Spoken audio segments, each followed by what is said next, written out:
Joining me tonight on the Newshour is Steve Bannon, former chief strategist of President Donald Trump in his previous term. Thank you very much, Mr. Bannon, for joining me.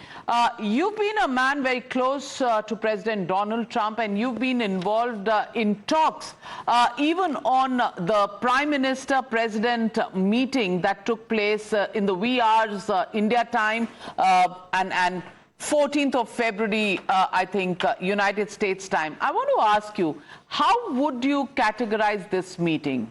Friendly? Was the chemistry good? Did the arithmetic work out fine? Well, first off, we're the largest show out there, the largest podcast, #2 podcast in the United States in politics, only in back of Obama's guys, Pod Save America, and we're by far the largest MAGA platform. And so we keep in very close contact with people at the White House and what they're working on, particularly. Obviously, we're very close to Dr. Peter Navarro, who really was a co-host for our show for years before going back in and being President Trump's senior trade representative on trade. Just so your audience understands, Prime Minister Modi is a beloved figure here in the United States of America, particularly among the MAGA base. Remember, we're a populist nationalist movement in back of President Trump, that President Trump's helped create in our leader.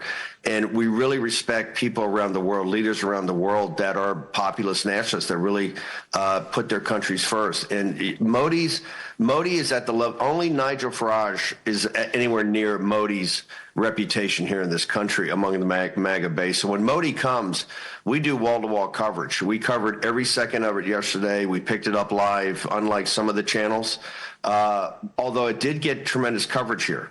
But your audience should know that the MAGA base and the supporters of President Trump, of which there are many, many Indian Americans, Hindu Americans here, and we have a pretty big audience on War Room, and a lot of people I'm very close to are. But so Modi is a beloved figure, number one.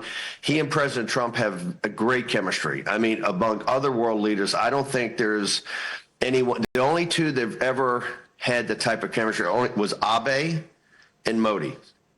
They just have, President Trump has tremendous respect. He really respects a hard negotiator, and somebody puts his country first. And as everyone here knows, Prime Minister Modi is a very hard negotiator and always puts India's interests first. So he has tremendous respect, and quite frankly, is a beloved figure, as you can see from the Howdy Modi, event we had years ago, and President Trump coming to India. So I think the two countries and the two leaders couldn't be in a better position. Let me ask you, President Trump, of course, thinks very highly of you, because just a few weeks ago, he said, nice to see that one of my best pupils is still a giant Trump fan. Steve joined me after I won the primaries, but I loved working with him. How does it work? Does he take your advice on several issues, even in this term? How's the relationship going between you two? In this second term, you have a staff that's really terrific and very professional. I think doing a great job of keeping the trains running on time. Almost all of us from the first administration are outside. And one of the reasons that we learned the lessons in the first term, you need outside groups. You need outside, particularly media platforms. You need to be able to drive President Trump's message. Just for your audience, from President Trump, when the 2020 election was stolen and President Trump went back to Mar-a-Lago, really War Room, we were the #1 platform to support him, and to do it two ways. Number one, make sure that we reinvigorated his grassroots movement so we would get political wins and he would be insurmountable in the primary and then the presidency, which is what happened. And number two was to start to get public intellectuals, people that have been in the first administration, help them set up think tanks or support their work. And this is what you're seeing today. When you cut the TV on every day and you see President Trump signing 5 executive orders and taking 10 executive actions, and we call it flood the zone, just hit the apparatus here, the entrenched bureaucracy in the media every day with more and more action, so they can't really regroup as we try to take down the administrative state and really go on a full-on assault on the deep state. This has been worked on for years and years and years by these different think tanks and groups. One one of the groups is Project 2025, which has been a little controversial. So, and the people that support President Trump or the closest to him have been working on both the political aspects of this and the public policy aspects. And President Trump, as you know, is an entrepreneur, and he has very non-traditional ways of doing things. So he has tremendous, feedback from friends he knows, business associates, people like myself, many others.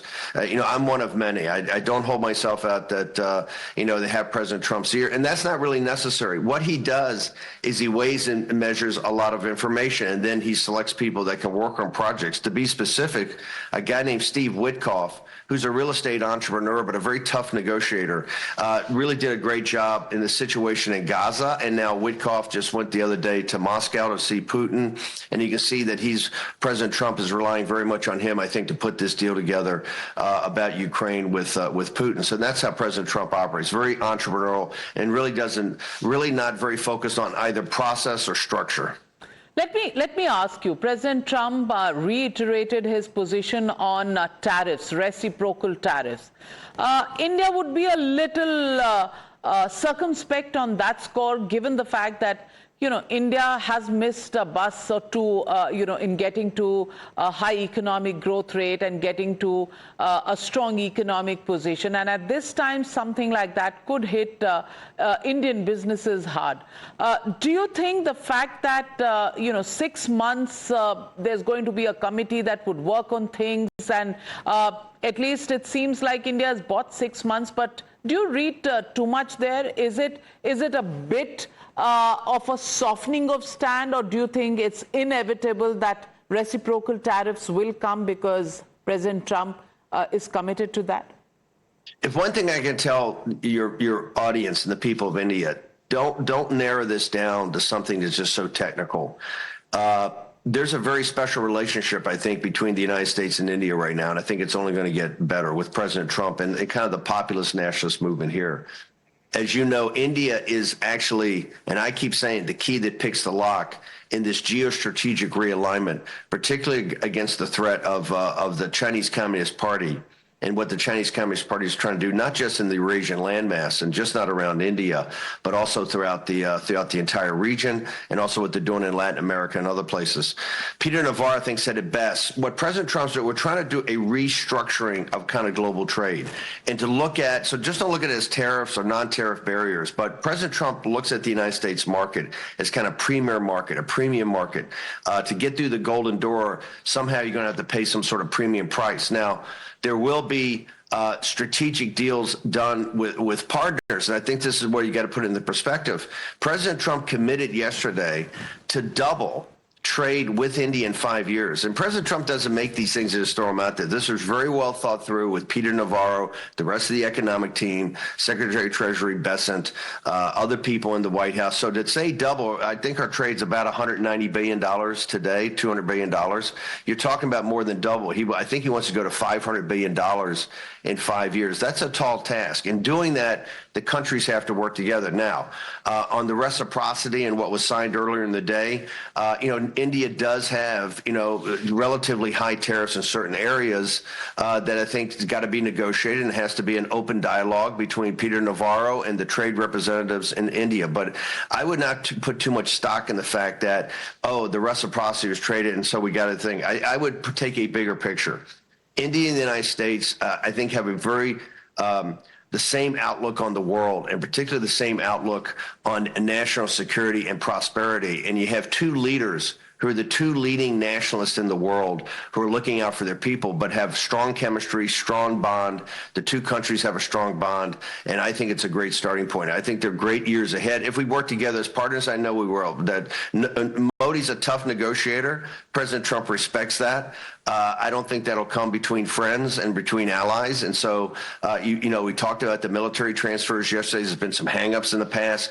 But what I would tell your audience, I think this is a great starting point to have a working meeting, to have Modi come over so soon. And with all the other things going on in the world, Ukraine and the Middle East, to really make time. And I can tell you, this was a very special day for President Trump. He wanted to take time out of the schedule. He wanted to get Prime Minister Modi over there. And I think Modi showed respect, and appreciations, he actually took questions. As you know, Prime Minister Modi doesn't often take questions, but he took questions yesterday. The press conference was terrific. It was carried live on all the major networks. And so for folks in India, it was a big day. And it was even better than Howdy Modi, which I thought was a pretty great day for us in our relationship with India. Well, fantastic to hear that from you. But let me also ask you another issue that's making headlines back home in India is the issue of President Trump shutting down USAID.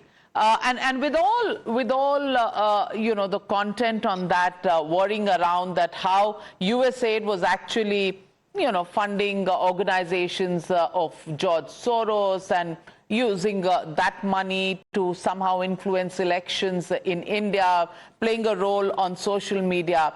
How is this entire issue back home? And do you really think the investigation and disclosures will bring out, frankly, the villains of the piece disturbing democracy? Look, USAID has been something we've been very focused on for years. It took Elon Musk and the Doge team to really highlight it and be that kind of armor-piercing shell that brought it up. But you should know Trump's base, and particularly the leadership of this base, we've had USAID in the gun sites for a long time, over a decade. It is totally and completely corrupt. It's done two things. It's funded many NGOs, source-backed NGOs, religious-based NGOs that have really exacerbated or organized the invasion of our southern border. To get 10 to 12 million illegal aliens in our country through the southern border was a highly organized effort. That looks like chaos at the border. It was not. This is very well thought through by the most radical elements of the Biden regime, the open borders crowd, the NGOs with source money and others, and USAID. It turns out American taxpayers paid for it.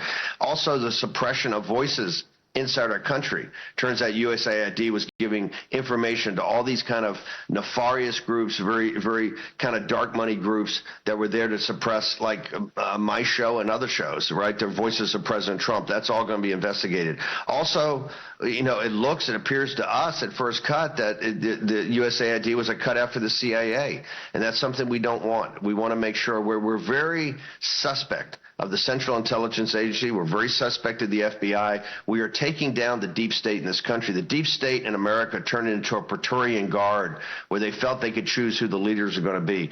That is going to end, and that's and Elon Musk and I disagree on a lot of things. One of the things we do agree on is that there's got to be a major effort to take down the deep state, and USAID, to just be blunt about it, looks like a slush fund for all types of nefarious activities. So what they did on the surface of helping certain food programs or water programs, either sub-Saharan Africa or South Asia, we believe was just kind of cosmetics put on the top to hide what they're going to do. There'll be a thorough investigation. I would be very surprised if USAID existed at all. I'm one of the strongest advocates to shut the whole thing down, and then we should rebuild where we're doing outreach to South Asia or sub-Saharan Africa. These are legitimate projects that are actually helping people, and the money's going to the people in the region to help them. I think people in the United States would be very much in favor of, but that's not what USAID is today, and it's going to be, I believe, zeroed out, and we'll start over again. Let me also ask you, Steve Bannon. The last few days have been extremely tough for you. You have pled guilty to defrauding donors over the building of a wall along America's southern border. You've been indicted in 2022 over charges of money laundering, conspiracy, and fraud. Do you agree you committed to this, or do you still insist you've been at the receiving end of this malicious prosecution? You see this all of President Trump's leaders have been under total, complete lawfare. It's happening again today in New York City, and I've warned President Trump, I've warned people that New York City, Manhattan is a particularly dangerous area for us, because you have these radical source judges, you have these radical source DAs that can indict you. Just make sure, you should read my what I signed, and I stand by the signing because, I did it. I had to do it. I totally dispute the facts of it, but there was no punishment, no jail time, no compensation, no fine, no penalty, no community service. I think that's pretty unheralded in American jurisprudence. pardons. I believe that both ourselves and the DA there, they could never get a conviction. I could never get an acquittal because of the simple reason of the jury pool. It's the same jury pool that convicted President Trump in 3 hours of 32 felonies. So I was faced the same prosecutor, basically the same judge. The same judge kicked it to another judge at the last second, in the same jury pool and the same media. So, and I warned people in President Trump's sphere, and I particularly warned outside the courthouse, and I kind of called on Pam Bondi, the Attorney General. She should start an immediate investigation of the Attorney General of New York, Tish James, and the DA, Alvin Bragg. And to be honest, it started yesterday. She announced 24 hours afterwards that they're having an investigation of these two very people. Now it's on a different topic. It's on the topic of sanctuary cities, and those two and others in New York State and New York City actually blocking our ICE teams from deporting illegal alien criminals. So your folks in India should understand there's a big war here in the United States between the Trump movement, President Trump's presidency, and the established order. And one of the hot spots that's going to be is New York City and Manhattan. This is going to continue, I think, for a number of years. But it must have been traumatic because you've been in prison over another conviction relating to defying a subpoena relating to an investigation to the events of January 6, 2021. Are you saying even this is something, that's been witch hunting?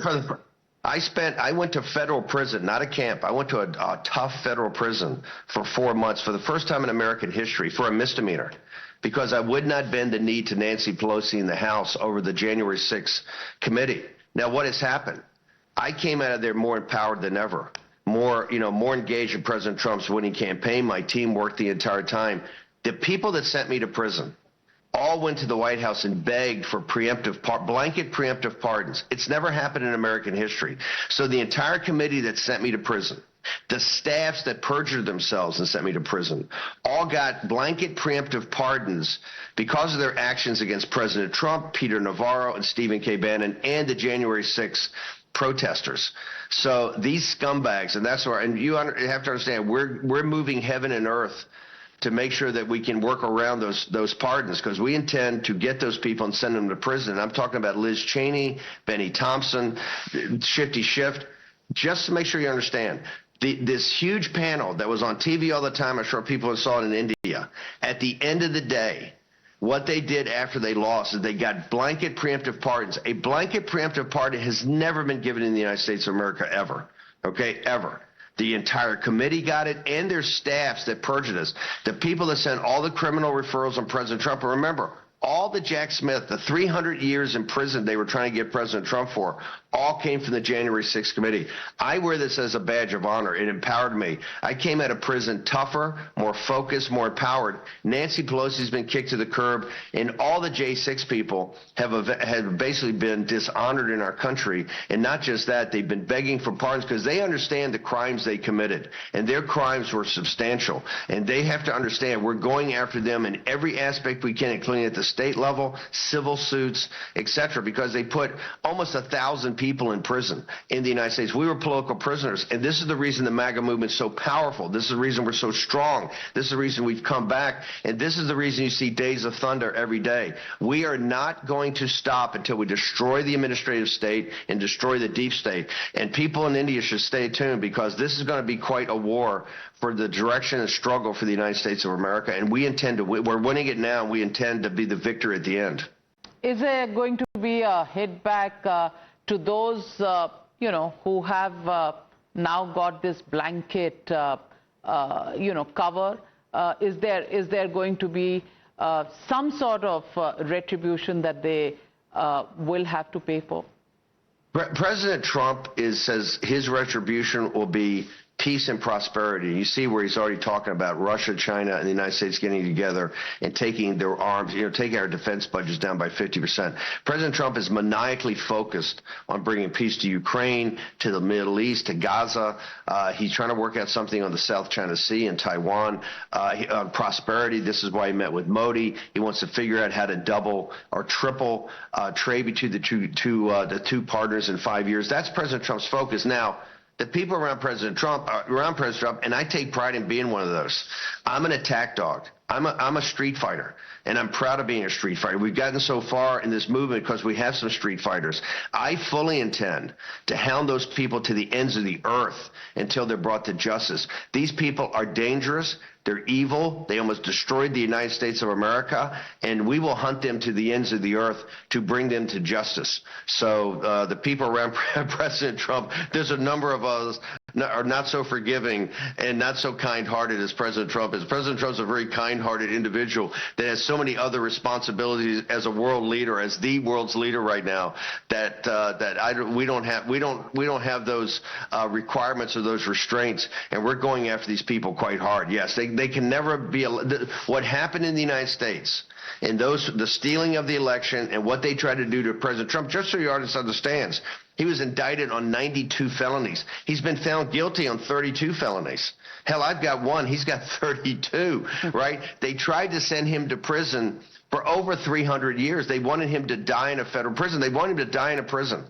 Understand that they were bound and determined to send Donald J. Trump, the man you see on the world stage today, leading us to peace and prosperity. They wanted him to die in a prison. We will never forget it. We will never forgive it. It can never be allowed to happen again in our country. This thing has to be dug out of here, root and branch, and we're prepared to dig it out, root and branch. And he has many people like myself that are very focused on the fact that we will never allow this to happen again. This is why we need to shatter the deep state. And if it takes shutting down USAID, we'll shut it down. We will go to the ends of the earth to destroy the deep state. What you say is a lot of crackling news coming out of America, and India loves its drama, loves its news. Thank you very much for joining me. And we love India, so look forward to coming back and supplying more crackling headlines from the action here in the United States. Thank you very much, Steve Bannon.